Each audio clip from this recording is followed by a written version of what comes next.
Salut, c'est Marco de Tough for Phone. On se retrouve aujourd'hui pour la vidéo de déballage qui précède bien sûr la vidéo de test du LeTV 1S, un mobile 100% chinois. Comme vous allez pouvoir le constater tout au long de cette vidéo, mais aussi au long de la vidéo de test qui arrivera d'ici quelques semaines tout au plus.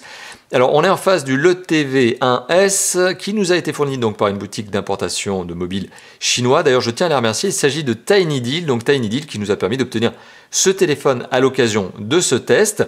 Un téléphone qui est commercialisé à moins de 200 € et d'ailleurs en ce moment même il est commercialisé à moins de 170 € sur la boutique de TinyDeal.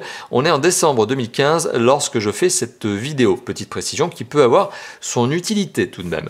Alors LeTV c'est une marque chinoise. Bon ça j'enfonce une porte ouverte, vous l'avez bien compris, j'insiste bien sur cet élément là. C'est une marque chinoise que l'on connaît en Chine mais alors pas du tout en Europe. C'est une sorte de mix entre YouTube et Netflix. Voilà, c'est une sorte de mix de YouTube Netflix à la chinoise et qui s'est lancé depuis 2015 sur le marché du smartphone.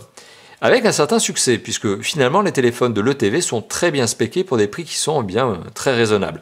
Là vous l'avez compris, on est sur un mobile qui vaut moins de 170 € et vous allez voir que les spécifications sont très sympathiques. Le téléphone vient de m'arriver, donc je n'ai pas vraiment eu le temps de prendre connaissance du mobile en lui-même, si ce n'est que j'ai vu déjà quelques photos, donc je sais que le téléphone a un design qui est très sympathique. Alors si on ouvre la boîte, hop, donc une boîte très classique, boîte blanche, numéro de série sur le dessus. D'ailleurs, on n'a pas regardé à l'arrière de la boîte, mais vous allez le voir, c'est plein de caractères chinois, et malheureusement pour moi, je ne sais pas lire le chinois. Donc qu'est-ce que l'on peut apprendre? C'est que le téléphone est bien doté de la 2G, 3G, 4G, mais on reparlera fréquence lors du test. C'est la version 16 Go, 16 Go, je crois qu'il y a une version 32 Go, mais je peux dire une bêtise, donc on en reparlera lors du test. Je suis probablement d'ailleurs en train de dire une bêtise. Cet écran, l'écran de ce téléphone est un écran de 5,5 pouces, le processeur est un processeur de 64 bits, c'est un processeur 8 cœurs de la marque Mediatek, c'est un Helio X10, si je ne me trompe pas, ça doit être écrit quelque part. Donc ce LeTV 1S s'appelle aussi le LeTV X500, c'est ce que l'on apprend ici. Il est doté d'un écran 5,5 pouces Full HD, donc 1080p, 3 Go de RAM, c'est écrit dessus.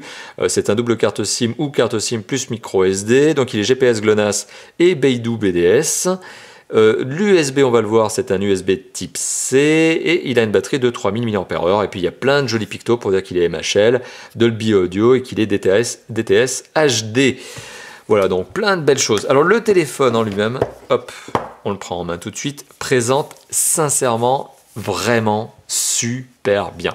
C'est un téléphone donc, qui est construit en métal. Alors oui, les constructeurs chinois maintenant depuis un peu plus d'un an, c'est-à-dire depuis fin 2014, ont réussi à prendre le pli et à faire des très beaux téléphones chinois.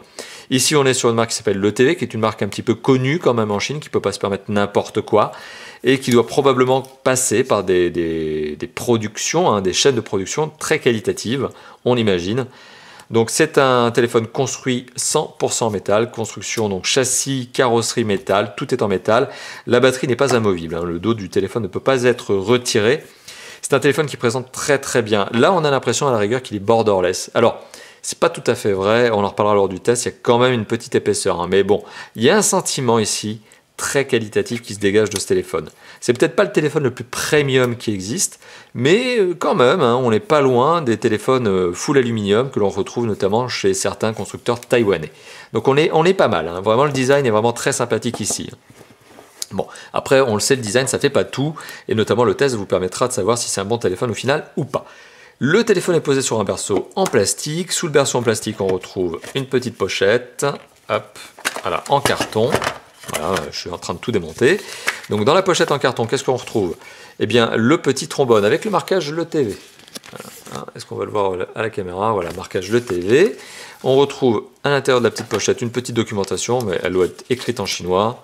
Ouais, voilà, documentation écrite en chinois qui vous dit comment retirer le slot pour les deux cartes SIM. Ça, heureusement que c'est sous forme de dessin parce que, bon, moi, je ne sais pas lire le chinois, malheureusement, j'ai pas réussi à l'apprendre.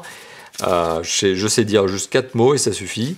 Voilà, donc bon, petite pochette avec de la documentation en chinois.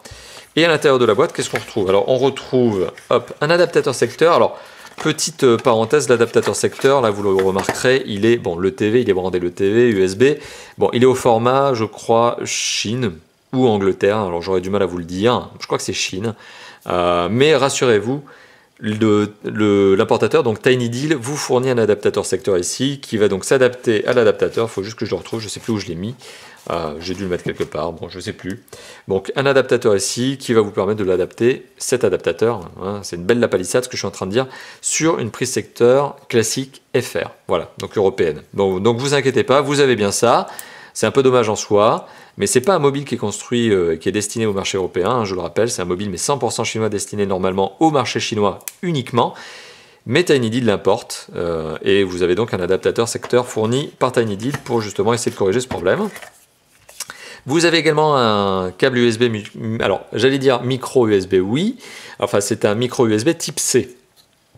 Voilà, donc c'est celui qui est complètement rond, que vous pouvez brancher dans n'importe quel sens sur le téléphone, puisque finalement il a exactement la même forme en haut et en bas, contrairement au type B, je crois que c'est comme ça qu'il s'appelle, qui est le micro USB, pardon, le micro USB classique, voilà, qui lui n'a qu'un seul sens, il ne peut pas se brancher réverso. Bon là, eh bien, on a bien un micro USB réversible, et pareil pour le câble USB de l'autre côté, qui lui aussi peut se mettre des deux côtés. Voilà, donc c'est pas mal, c'est une bonne idée.